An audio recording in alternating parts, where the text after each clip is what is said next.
Paper TNPSC. So இந்த வீடியோவில் வந்து நம்ம 10th ஓல்டு புக்கோட யூனிட் 8 பார்க்க போகிறோம். ஸோ காந்தியம் லெசன் தான் இந்த வீடியோவில் பார்க்க போகிறோம். ஓகேவா?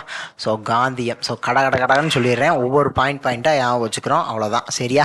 சரி, இப்போ ஃபஸ்ட்டு என்ன அப்படின்னா, இஸ்ரேல் எகிப்து நாடுகளுக்கு வந்து போர் நடந்துக்கிட்டு இருக்குது. அந்த நேரத்தில் அமெரிக்க இதழ் இஃபான் ஆசிரியர் இஸ்ரேலுக்கு போகிறாரு. அப்போ அந்த போர் சூழல்லையும் ஒரு பெண்மணி வந்து காந்தியடிகளினுடைய சத்திய சோதனை புக்கை படிச்சுக்கிட்டு இருக்காங்க. அப்போ வந்து அவர் கேட்குறாரு, அந்த ஆசிரியர் கேட்குறாரு, இந்த நேரத்தில் குண்டுகளுக்கு இடையே இந்த நூலை ஏன் படிக்கிற அப்படின்னு சொல்லி கேட்குறாரு. அதுக்கு அந்த பெண் என்ன பதில் சொல்கிறாங்க அப்படின்னா, இதில் தான் உலகம் உய்ய உற்ற வழி இருக்கின்றது அப்படிங்கிற பதில் சொல்கிறார். ஓகேவா?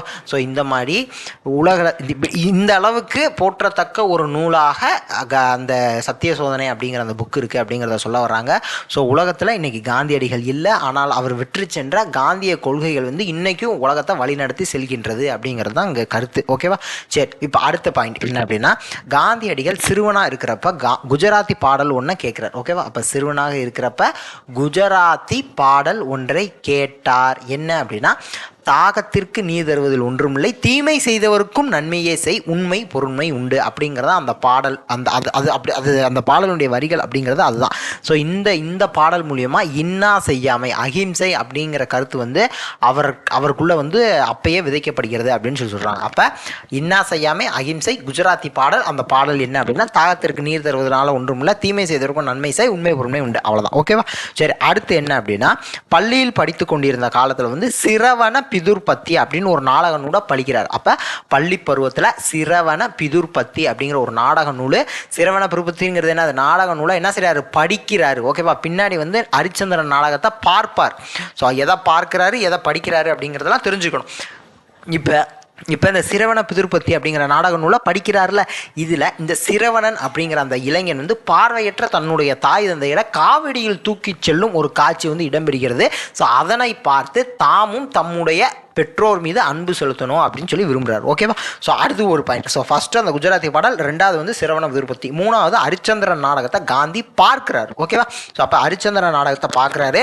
அந்த நாடகத்தில் முனிவர் விஸ்வாமித்திரர் ஹரிச்சந்திரனை பொய் பேச வைக்கணும் அப்படிங்கிறதுக்காக பல பிரச்சனைகளை கிரியேட் பண்ணுறாரு முனிவர் விஸ்வாமித்திரர். பட் இருந்த போதிலும், ஸோ அந்த காலகட்டத்திலும் ஹரிச்சந்திரன் பொய் பேச மாட்டேன் அப்படின்னு சொல்கிறார். ஓகேவா? ஸோ அதனால் நாட்டையும் மனைவியையும் ஒரே மகனையும் இழக்கிறாரு ஹரிச்சந்திரன். சுடுகாட்டில் வேலை பார்க்குறாரு.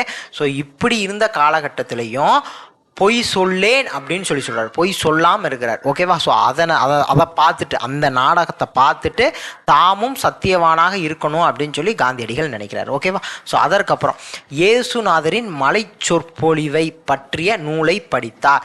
தீயவனை எதிர்க்காதே, அவனிடம் உள்ள தீமையை எதிர்த்தினில் பகைவனிடமும் அன்பு பாராட்டு என்ற கருத்துக்கள் அவர்கள் நிகழ்ச்சியை ஏற்படுத்துது. ஓகேவா? ஸோ அப்போ இயேசுநாதரின் மலை சொற்பொழிவு நூலை படிக்கிறாரு.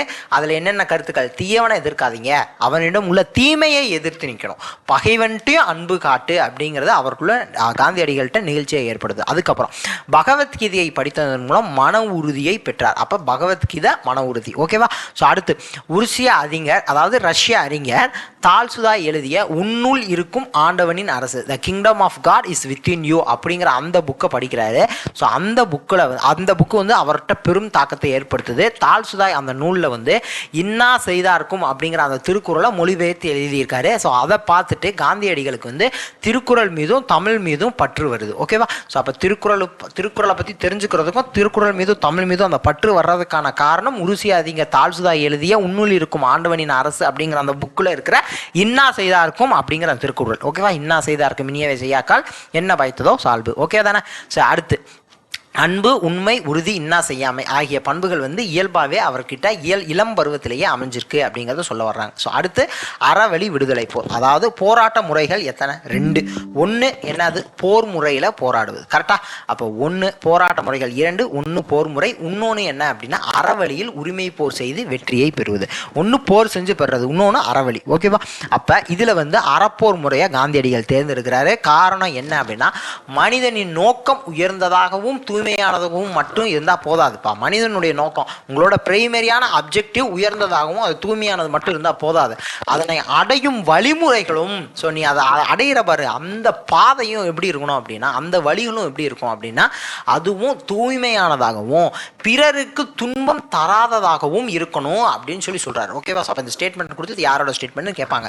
மனிதனுடைய நோக்கம் மட்டும் உயர்ந்ததாகவும் தூய்மையாகவும் மட்டும் இருந்தால் போதாது, அதனை அடையும் வழிமுறைகளும் எப்படி இருக்கணும் அப்படின்னா தூய்மையானதாகவும் பிறருக்கு துன்பம் தராததாகவும் இருக்கணும். ஓகேவா? ஸோ அப்போ ஆங்கிலேயரை வற்புறுத்தி பெறும் விடுதலையை விட அமைதியான முறையில் அவர்களை எதிர்த்து மனமாற செய்து பெறும் விடுதலையே சிறந்தது அப்படின்னு சொல்றாரு.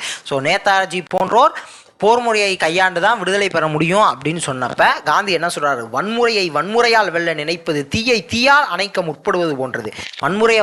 வன்முறையால தான் நீ ஜெயிக்கணும் அப்படின்னு நினைச்ச அப்படின்னா அது தீயால அணைக்கிற மாதிரி அப்படின்னு சொல்றாரு. அப்ப நெருப்பை எப்படிதான் அணைக்கணும், நீரால் தான் அணைக்கணும். அப்ப வன்முறையை அன்பு அருள் ஆகிய அறவழியில தான் தடுக்க முடியும் அப்படின்னு சொல்லி அறவழி பின்பற்றி பெறுகின்ற விடுதலையே நிலைக்கும் அப்படின்னு சொல்றாரு. ஓகேவா? ஸோ அப்போ இந்த ஸ்டேட்மெண்ட்லாம் ஞாபகம் வச்சுக்கணும். அப்ப வன்முறையை வன்முறையால் அப்படிங்கிறது தீயை தீயால் அணைக்க முற்படுவது போன்றது. நெருப்பை எப்படி தான் அணைக்கணும், நீரால தான் அணைக்கணும். அது மாதிரி வன்முறையை எப்படி நம்ம இது பண்ணணும் அப்படின்னா அறவழியில தான் நம்ம தடுக்க முடியும். ஓகேவா? ஸோ அப்போ வலிய போரில் சாகின்றவர்களின் எண்ணிக்கை விட அறவழி போரில் இறப்போரின் எண்ணிக்கை மிக குறைவாகத்தான் இருக்கும். ஸோ மற்ற உலக நாடுகள் இதை ஏற்காட்டி கூட இந்தியா அதை ஏற்று நடத்தி மற்ற நாடுகளுக்கு ஒரு வழிகாட்டியா இருக்கணும். ஸோ இந்த வழியை உலகுக்கு எடுத்துக்காட்ட வேண்டியது இந்தியர்களுடைய கடமை அப்படின்னு சொல்லி காந்தி சொல்றாரு. ஓகேவா? ஸோ அதுதான். ஸோ அதே மாதிரி காந்தியடிகளுடைய அறவழி போராட்டங்களுக்கு மக்கள் ஆதரவு பெருகிறது, இதுவும் தெரியும். ஸோ அதுக்கப்புறம் என்னென்ன இயக்கங்கள், கதர் இயக்கம், மதுவிலக்கு, தீண்டாமை ஒழிப்பு ஆகிய இயக்கங்கள் எல்லா இடத்துலையும் பரவுது அப்படின்னு சொல்லுவார். ஸோ அதுக்கப்புறம் எளிமை ஓர் அறம் அப்படிங்கிற டாப்பிக்கில் எந்த அளவுக்கு இவர் எளிமையாக இருந்தார் அப்படிங்கிறதுக்கான எடுத்துக்காட்டு சொல்கிறாங்க. தன்னுடைய மனைவி கஸ்தூரிபாய் காந்தி ஆசிரமத்திற்கு வாங்கிய காய்கறிகளில் வழக்கத்திற்கு அதிகமாக ஓர் அணா செலவு செய்திருக்கு. ஸோ எப்பயும் செலவழிக்கிறத காட்டியும் ஓர் அணா அதிகமாக செலவு செஞ்சிடறாங்க. எதுக்கு? ஆசிரமத்துக்கு வாங்கிய காய்கறி இல்லை. ஸோ அதுக்கே மனைவியை திட்டுறாரு அப்படிங்கிறத பேசுகிறாங்க. ஸோ அப்போ கரெக்டாக இருக்கணும், இதுதான் நம்ம இது பண்ணது அப்படின்னா அதுக்குள்ளே தான் நம்ம வாங்கணும் அப்படிங்கிறத சொல்கிறார். ஸோ ஆசிரமத்தில் தாமே சமையல் செய்து அனைவருக்கும் கொடுக்குறாரு. பாருங்கள், இவர் எவ்வளோ பெரிய ஆள், பட் எல்லாருக்கும் இவர் சமைச்சு கொடுக்குறாரு. அதே மாதிரி கழிப்பறை கழுவுதல் ஒரு கலை அப்படின்னு சொல்கிறாரு. தம்முடைய கழிவுகளை மற்றவர்களை அகற்ற விடாமல் தாமே சுத்தம் செய்தார். ஓகேவா? ஸோ அதே மாதிரி எழுது தேய்ந்த ஒரு சிறு பென்சிலாக இருந்தாலும் அதை இலக்க நேரிடாமல் இலக்க மனம் வராமல் தேடுவார். ஸோ அதையும் நம்ம யூஸ் பண்ணணும் அப்படின்னு நினைப்பார். அதே மாதிரி சிறு காகிதத்தையும் வீணாக்காமல் அதில் கடிதங்களுக்கு மறுமடல் எழுதுவார். ஓகேவா? ஸோ அவர் விரும்பி இருந்தால் அரச வாழ்க்கை வாழ்ந்திருக்கலாம். கரெக்டாக தான். அவ்வளோ பெரிய ஆள், அவருக்கு அவ்வளோ பாப்புலாரிட்டி இருந்துச்சு, ஸோ அவ்வளோ ஃபேம் இருந்துச்சு, ஸோ அவ்வளோ நேமு, அந்த இதுக்கு அவர் அரச வாழ்க்கையை வாழ்ந்திருக்கலாம். ஆனால் எளிமையை ஒரு அறமாக போற்றிய அவருடைய மனம் அதற்கு இடம் தரல. பகட்டான வாழ்க்கையை என்னன்னு நினைச்சாரு, பாவம்னு நினைக்கிறார். பகட்டான வாழ்க்கை பாவம் அப்படின்னு சொல்லி கருதியவர் அண்ணல் காந்தியடிகள். ஓகேவா? ஸோ காந்தியடிகள் தமிழ்நாட்டுக்கு வந்தபோது உழவர்களினுடைய வறுமையை பார்க்குறாரு. அப்போ இருந்து தான். ஸோ உழவர்கள் வறுமையால் மேலாடை உடுத்தியதை கண்டார், அரையாடை உடுத்தியதை கண்டார். ஸோ தமிழ்நாட்டுக்கு வந்தபோது ஏழை உழவர்கள் வறுமையால் அரையாடை உடுத்தியதை கண்டார். தாமும் அன்று முதல் மேலாடை அணிவதை நிறுத்தி கொண்டார். பாருங்க. ஸோ அப்போ மேலாடை அணியாமல் இருக்கிறாங்க. இங்கே இருக்கிற உழவர்கள் எல்லாருமே வறுமையால் அரையாடை தான் அணிந்து இருக்கிறாங்க, யாருமே மேலாடை அணிய முடியலை. ஸோ அதனால் இவர் என்ன சொல்கிறாரு அப்படின்னா இவரும் அந்த மேலாடை அணிவதை அன்னையிலேருந்து நிறுத்திக்கிறாரு. ஸோ இப்போ இதே நம்மளை மாதிரி ஆட்கள்லாம் என்ன செய்வோம் அப்படின்னா, சரிப்பா உங்களுக்கு இவ்வளோ பிரச்சனை இருக்குது, நான் சொல்கிறேன், மேலிடத்தில் போய் பேசுகிறேன், நான் பார்க்குறேன் அப்படின்னு சொல்லி நம்ம போயிடுவோம். ஆனால் அவர் அப்படி கிடையாது. நீங்கள் இல்லைப்பா, நீங்கள் உங்களுக்கு ட்ரெஸ் இல்லையா, அப்போ எனக்கு வேணாம், நான் எதுக்கு இவ்வளோ ட்ரெஸ்ஸு போடணும், நான் இனிமேல் சட்டை போடல, அப்போ மேலாடை எனக்கும் தேவையில்லைன்னு கழட்டி போட்டுறாரு. அப்போ உங்களை மாதிரி நான் இருந்தால் தான் எனக்கும் அந்த வழி புரியும், அதே மாதிரி நான் இருந்தால் தான் நான் அதை 4 பேர்கிட்ட பேச முடியும் அப்படிங்கிறதுக்காக அவரும் எல்லார் மாதிரியும் நானும் இருக்கிறேன், நம்ம மக்கள் மாதிரியே நானும் இருக்கணும் அப்படிங்கிறதுக்காக மேலாடை அணிவதை நிறுத்திடுறாரு. ஓகேவா? ஸோ அடுத்து அரையாடையுடன் இங்கிலாந்தில் நடந்த வட்டமேசை மாநாட்டிற்கு சென்ற போது, ஸோ ரவுண்ட் டேபிள் கான்ஃபரன்ஸுக்கு போகிறாரு. அப்போ இங்கிலாந்தினுடைய முதன்மை அமைச்சராக இருந்த சர்ச்சில் அரை நிர்வாண பக்கிரியா அப்படின்னு சொல்லி கிண்டல் பண்ணுறாரு. ஸோ அப்பையும் அதை காந்தியடிகள் வெறும் அப்படியே ஒரு சிரிப்போடு அதை கடந்து செல்றாரு. ஓகேவா? ஸோ அதற்கடுத்து காந்தி காசி இந்து பல்கலைத்தின் திறப்பு விழாவிற்கு வந்திருந்த மன்னர்களையும் செல்வர்களையும் பார்த்து, அதாவது காசி இந்து பல்கலைக்கழகம், காசி இந்து யூனிவர்சிட்டியினுடைய இங்கே பனாரஸ் இந்து யூனிவர்சிட்டி, காசி இந்து யூனிவர்சிட்டி சொல்கிறாங்களா, ஸோ அங்கே அதனுடைய திறப்பு விழாவிற்கு போயிருக்காரு. ஸோ அங்கே வந்திருந்த மன்னர்களையும் செல்வர்களையும் பார்த்து கோடான கோடி மக்கள் உண்ண கஞ்சியும் உடுத்த கந்தையும், அதாவது சாப்பாடு இல்லை ட்ரெஸ்ஸும் இல்லை, அப்படி இல்லாமல் தவிக்கிற இந்த நாட்டில் உங்களில் பலர் பகட்டான பகட்டான விலை மதிப்புள்ள அணிகலன்களை அணிந்து கொண்டு பகட்டாக வாழ்வது பாவம் அல்லவா அப்படின்னு சொல்லி கேட்கிறாரு. ஏழை மக்களின் காவலர்களாக இருக்க வேண்டிய நீங்கள் இப்படி செய்வது எய்த்து பிழைக்கும் செயல் அல்லவா அப்படின்னு சொல்லி கேட்கிறார். ஸோ அப்போ ஏழையரின் பால் அவர் காட்டிய அன்பு வந்து போற்றுவதற்குரியதாகும் அப்படின்னு சொல்லி சொல்கிறாங்க. ஏன்னா அப்படி இருந்தவங்களை பார்த்து தைரியமாக கொஷின் ரைஸ் பண்ணுறாருல, என்னப்பா எங்கள் சாப்பாடும் இல்லை ட்ரெஸ்ஸும் இல்லை, நீங்கள் இப்படி கோடிக்கணக்கான ஆர்னமெண்ட்ஸ் போட்டுக்கிட்டு வர்றது பாவம் இல்லையாப்பா, நீங்கள் பாவம் செய்கிறீங்க அப்படின்னு சொல்லி சொல்கிறார். நீங்கள் வந்து ஏழை மக்களுக்கு எப்படி இருக்கணும், காவலர்களாக இருக்கணும், ஆனால் இப்படி நீங்கள் செய்கிறது வந்து எய்த்து பிழைக்கும் செயல் அல்லவா அப்படின்னு சொல்லி கேட்குறாரு. ஓகேவா? ஸோ அடுத்து மனிதநேயம்.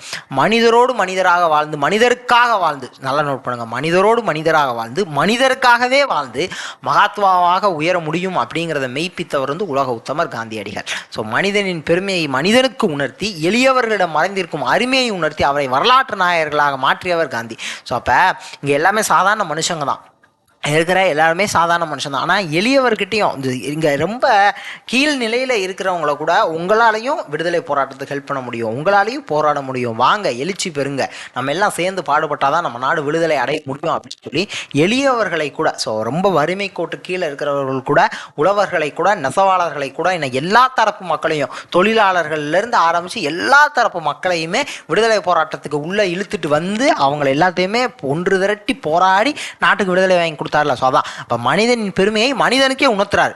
இப்போ இதுதான்ப்பா நீ நம்மளால் முடியும் அப்படின்னு சொல்லி எளியவர்களிடம் மறைந்திருக்கும் அருமையை உணர்த்தி அவர்களையும் வரலாற்று நாயகர்களாக, ஸோ அவர்களையுமே வந்து நம்ம தேச போராட்டத்துக்கு வந்து ஹெல்ப் பண்ண வச்சு அவர்களையும் வரலாற்று நாயகர்களாக மாற்றியவர் காந்தியடிகள் அப்படின்னு சொல்லி சொல்கிறார். ஓகேவா? ஸோ அடுத்த ஸ்டேட்மெண்ட் என்ன அப்படின்னா, என்னை பொறுத்தவரை தேசாபிமானமும் மனிதாபிமானமும் ஒன்று தான்.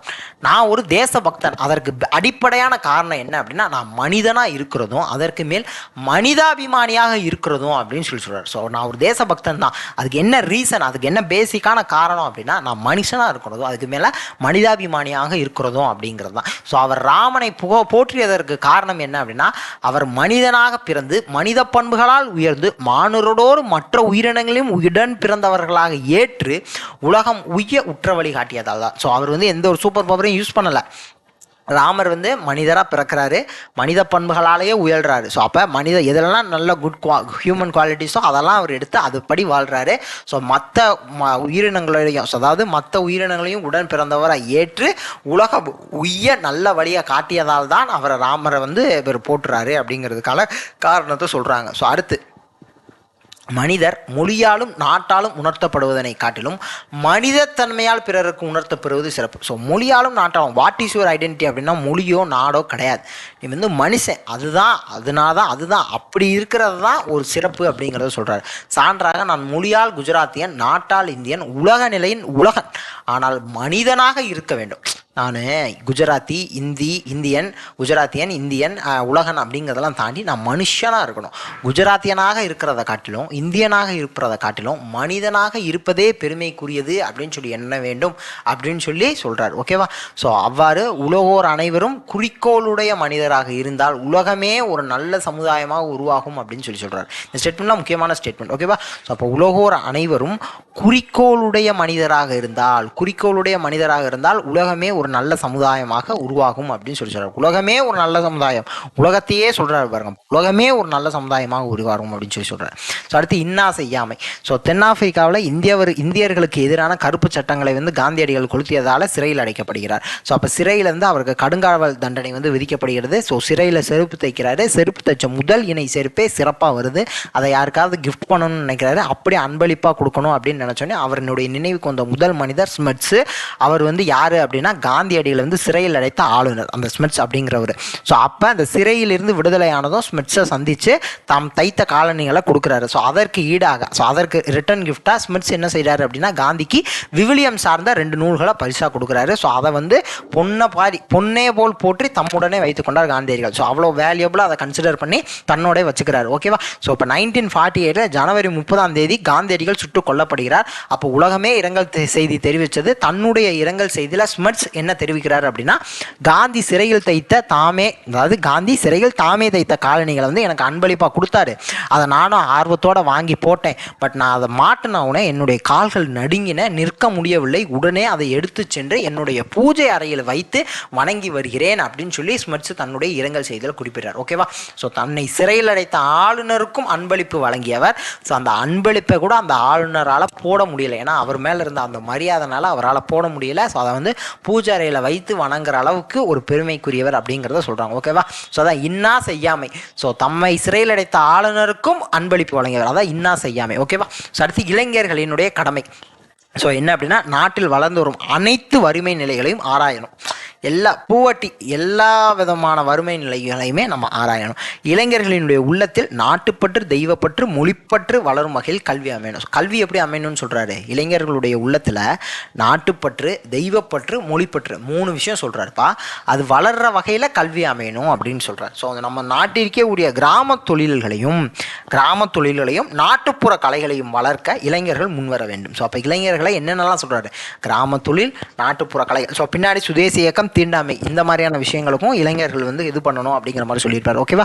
ஸோ அப்போ இந்தியாவின் வாழ்வு அப்படிங்கிறது லட்சக்கணக்கான கிராமங்களின் வாழ்வு தான். ஸோ இந்த கிராமம் அப்படின்னு வந்துட்டாலே காந்தி வந்துருவார்ப்பா.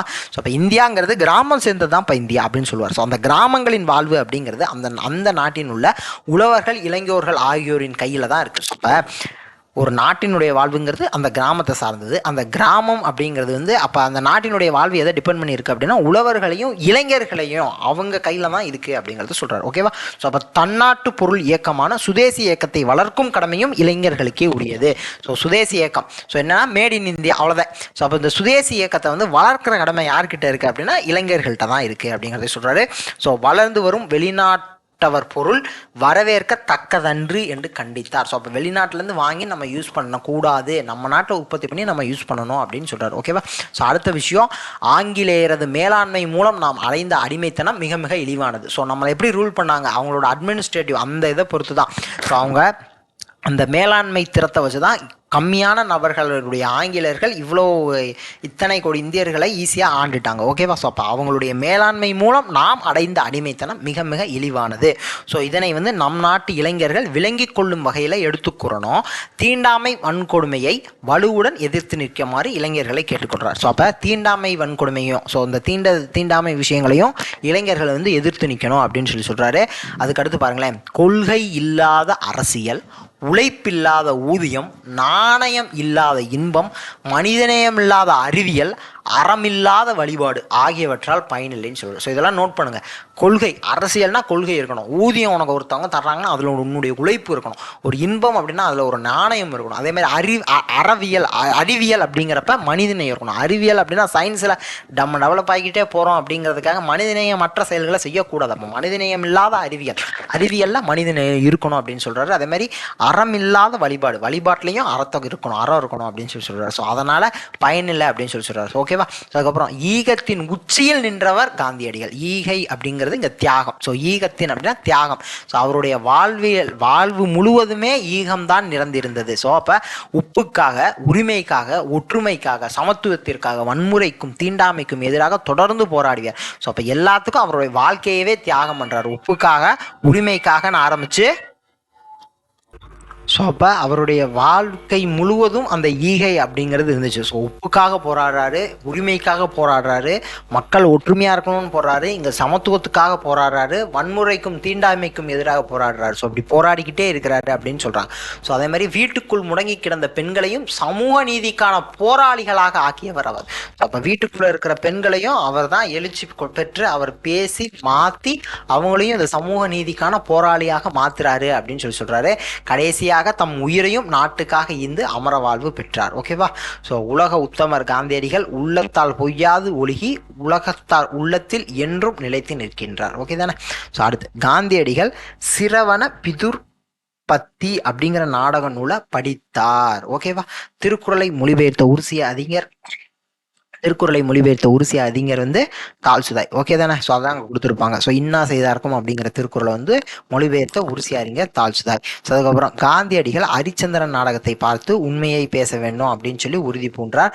பகைவனிடமும் அன்பு காட்டு அப்படின்னு சொல்லி கூறிய நூல் வந்து பைபிள். பகைவனிடமும் அன்பு காட்டு பைபிள். ஸோ அடுத்து அறநெறிகளாக போற்றப்பட வேண்டியவை அப்படிங்கிறது ஆக்சுவலாக இங்கே ஸோ எளிமை சிக்கனம் அப்படிங்கிறது அறநெறியாக போற்றப்பட வேண்டியவை. ஸோ ஆக்சுவலாக அன்பு அருள் அப்படிங்கிறதுமே வரணும். ஓகேவா? ஸோ அதுவுமே முன்னாடி கொடுத்துருப்பாங்க. ஸோ அன்பு அருள் ஆகிய அறவழியில் தான் அப்படிங்கிற அந்த வார்த்தையும் வரும். பட் அறநெறியாக போற்றப்பட வேண்டியவை அப்படின்னா எளிமை சிக்கனமும் நம்ம எடுத்துக்கலாம், அன்பு அருள் அப்படிங்கிறத எடுத்துக்கலாம். ஸோ ஃபர்ஸ்ட் ஆப்ஷன் இதுக்கு போங்க. ஸோ அடுத்து நம்ம இதை பார்த்துக்கலாம். ஓகே தானே? ஸோ அடுத்து வினா தொடர்கள் அமைக்க காந்தியடிகள் பல கோடி மக்களின் பட்டினியை போக்கும் வாழ்வாதாரம் எது என்று கருதினார். ஸோ அந்த கதர் அப்படிங்கிற வார்த்தையில் எது என்று கருதினார். கடைசி கொஸ்டின் மார்க் வரணும். ஸோ அடுத்து இளைஞர்களின் உள்ளத்தில் எவை வளரும் வகையில் கல்வி அமைதல் வேண்டும். ஓகேவா? ஸோ அப்போ எவை அப்படி இந்த மூணும் இது நமக்கான ஆன்சராக வரும். ஸோ அப்போ இது மூணுக்கும் பதிலாக எவை வளரும் வகையில் அப்படிங்கிறத போடலாம். அடுத்து தொடர்களின் வகை இது என்ன? காந்தியடிகள் ஹரிச்சந்திரன் நாடகத்தை ஒரு முறை பார்த்தார். இது வந்து செய்தி தொடர். இப்படி செய்வது எய்த்து பிழைக்கும் செயலளவா? இது வந்து வினா தொடர். ஓகேவா? ஒருமை பன்மை பிழை நீக்கி எழுதுக. ஓர் இளம்பெண் நூல் ஒன்றை விரும்பி படித்து கொண்டிருந்தால் அப்படின்னு வரணும். கொண்டிருந்தால். ஓகேவா? கொண்டிருந்தார்கள் இல்லை கொண்டிருந்தால். அடுத்து மனிதனின் நோக்கம் உயர்ந்ததாகவும் தூய்மையானதாகவும் இருந்தால் மட்டும் போதாது. ஓகேவா? மனிதனின் நோக்கம் உயர்ந்ததாகவும் தூய்மையானவும் இருந்தால் மட்டும் போதாது. ஸோ சத்திய சோதனை காந்தியடிகள், பகவத்கீதை இந்து சமய நூல், திருக்குறள் திருவள்ளுவர், பைபிள் கிறிஸ்துவ சமய நூல். ஓகேவா? சரி, அவ்வளோதான். ஸோ அடுத்து இங்கே சோவியத் அறிஞர் தால்சுதாய் வழிகாட்டுதலால் திருக்குறள் மூலத்தை நேரடியாக படிக்க விரும்பியே தமிழ் பயில தொடங்கினேன். ஸோ இது காந்தியடிகளோட ஸ்டேட்மெண்ட். ஸோ யாவை வச்சுக்கணும். ஓகேவா? அடுத்து அடித்தளம் அப்படிங்கிற ஒரு கதை. அது நமக்கு கதை தேவை கிடையாது. ஸோ இதை வேணால் பார்த்துக்கோங்க. இது தமிழில் ஜி குப்புசாமி அப்படிங்கிறவர் இது பண்ணியிருக்காரு. ஸோ அதை மட்டும் பார்த்துக்கிட்டா போதுமானது. ஸோ அடுத்து புறப்பொருள். ஸோ இது நெக்ஸ்ட் வீடியோவில் பார்க்கலாம். Thank you to all. தேங்க்யூ.